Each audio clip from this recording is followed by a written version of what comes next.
Jawa Barat, ini terjadi lagi. Target saya adalah penjarakan orang itu. Walaupun dia satu agama dengan saya, umat Islam. Tapi penjarakan karena itu otaknya otak kotor. Baik kepolisian, sektor Cidahu akan menutup tempat ini. Ya. Tapi digunakan hal-hal agama yang di luar Cidahu. Gila kali Kapolsek ya? Kok ngomong kayak gitu? Ternyata pernyataan Kapolsek yang sangat tidak pantas itu sudah dilaporkan oleh para kuasa hukum dari korban persekusi di Sukabumi. Gua sedang bersama Bang Subadrian Nuka dan Bang Sten Siahaan. Jadi Pak Kapolsek ini sudah dilaporkan ke... Ya, jadi kami hari Senin kemarin tanggal 14 Juli 2025 telah melaporkan Kapolsek Cidahu Polres Sukabumi ke Divisi Propam Mabes Polri karena menurut kami tindakan Kapolsek pada saat itu tidak profesional dan ada kata-kata kurang pantas. Contohnya, atas nama undang-undang tempat ini akan saya tutup karena mereka telah menggunakan tempat ini di luar daripada agama kita. Ini menurut kami tidak pantas seorang Kapolsek, seorang pejabat Polri mengucapkan seperti itu. Itu udah diskriminasi SARA itu, Bang. Jelas sekali. Kami menduga, jangan-jangan beliau otaknya gitu loh. Kami menduga, boleh dong menduga, karena ini patut diselidiki. Makanya dilaporkan ke Divisi Propam Mabes Polri. Bang Sten Siahaan izin, kalau terbukti bersalah Pak Kapolsek ini, apa hukumannya? Paling berat ya bisa di PTDH alias dipecat dan bisa diproses pidana karena ini bisa menyangkut ke penistaan agama. Dan kami menghimbau untuk Pak Kadif Propam untuk segera menonaktifkan Pak Kapolsek biar pemeriksaan ini berjalan dengan netral. Pak Kapolri, kami tunggu keberanian Bapak untuk menindak oknum-oknum yang terlibat.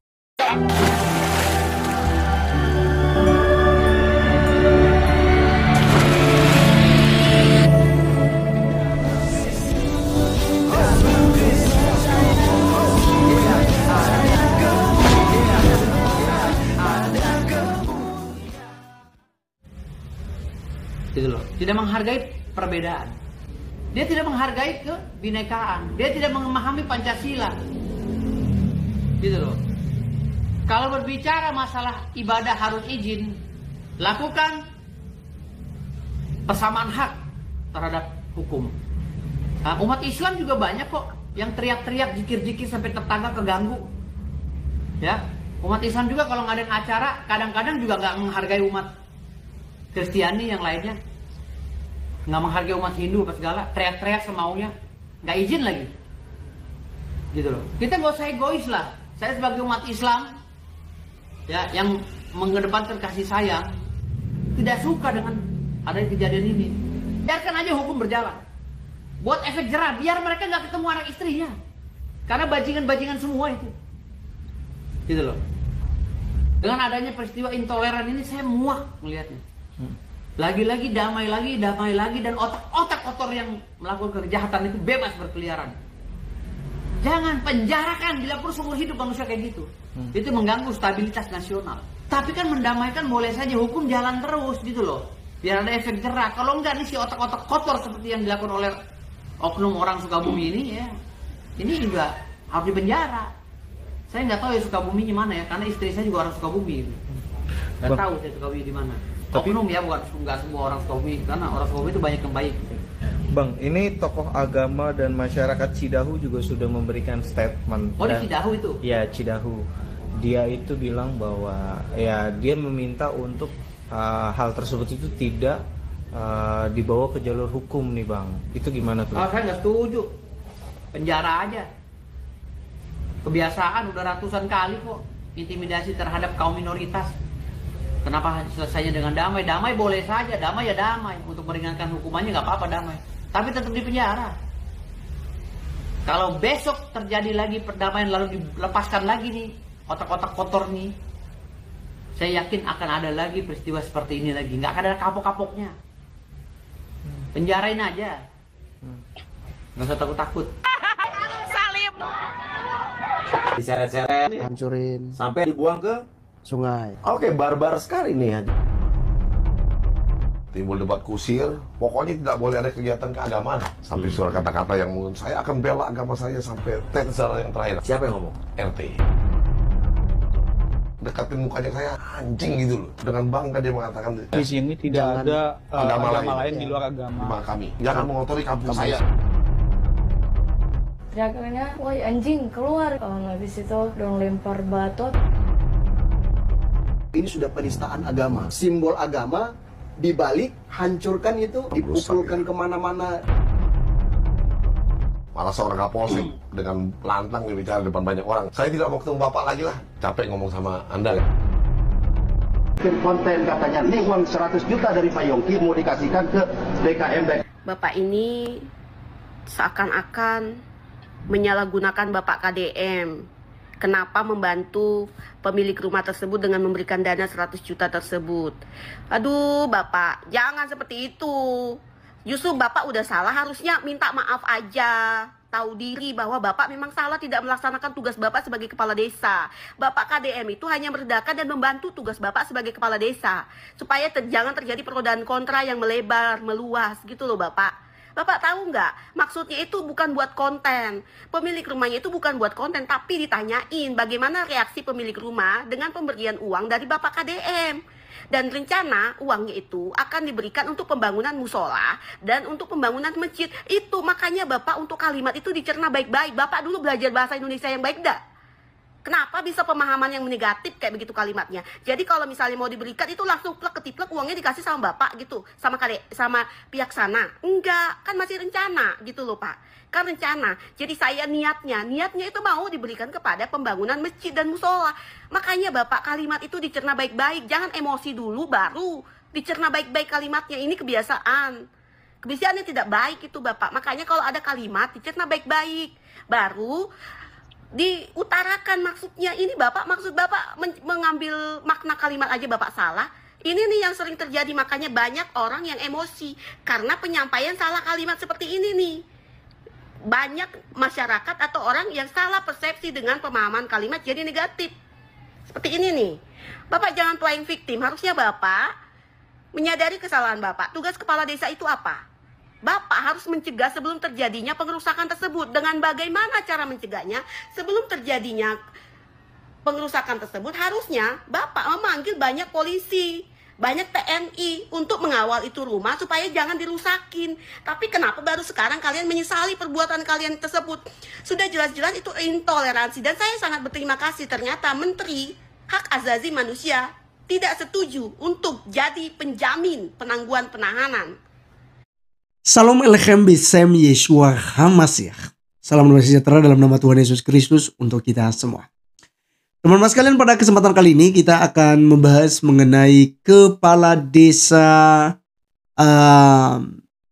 Singkilka, ya, Kecamatan Cidahu, yang terjadi intoleransi di sana, yaitu pengerusakan vilah dan pembubaran kegiatan retreat anak-anak di bawah umur tentunya teman-teman sekalian, yang kemudian mereka barbar, mereka merusak properti, yaitu villa tersebut, kaca, pagar, dan lain sebagainya. Kemudian yang tak kalah pentingnya adalah salib, di mana salib itu sendiri simbol agama Kristen, itu digunakan untuk memecahkan segala sesuatunya di situ, dan salib itu dibawa keluar lalu dibuang menurut informasi. Nah, teman-teman sekalian, ini menarik. Kalau kita lihat di cuplikan tadi, kepala desanya itu sudah diamankan oleh pihak kepolisian. Pada waktu itu, dia itu terus membela diri, terus minta supaya yang 7 orang tersangka yang sudah ditangkap dan sebagainya itu dibebaskan, ya kan? Lalu dia minta supaya daerahnya tetap aman, yaitu harapannya, karena itu bukan intoleran, itu spontanitas, kata Ibu RT juga. Ya, jadi teman-teman sekalian, ternyata ini sudah terskenario. Ini sudah diatur sedemikian rupa. Bahkan kita melihat tadi ada cuplikan Kapolsek Cidahu. Ya, Pak Slamet tapi otaknya nggak selamet. Nah, Anda menjadi seorang polisi, seharusnya Anda belajar Bhinneka Tunggal Ika. Anda menjadi seorang polisi, harusnya Anda belajar tentang tugas Anda. Apakah Anda hanya untuk menjadi polisi hanya untuk Islam, atau Anda menjadi polisi untuk Kristen dan semua agama yang ada.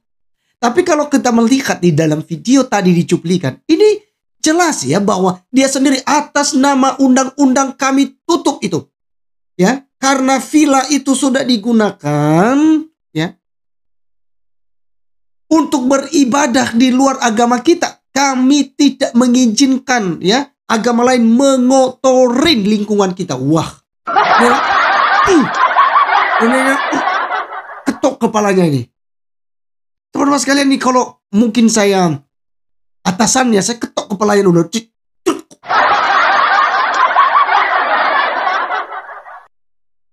Kenapa saya harus begitu, teman-teman? Ini orang nggak beres, kan?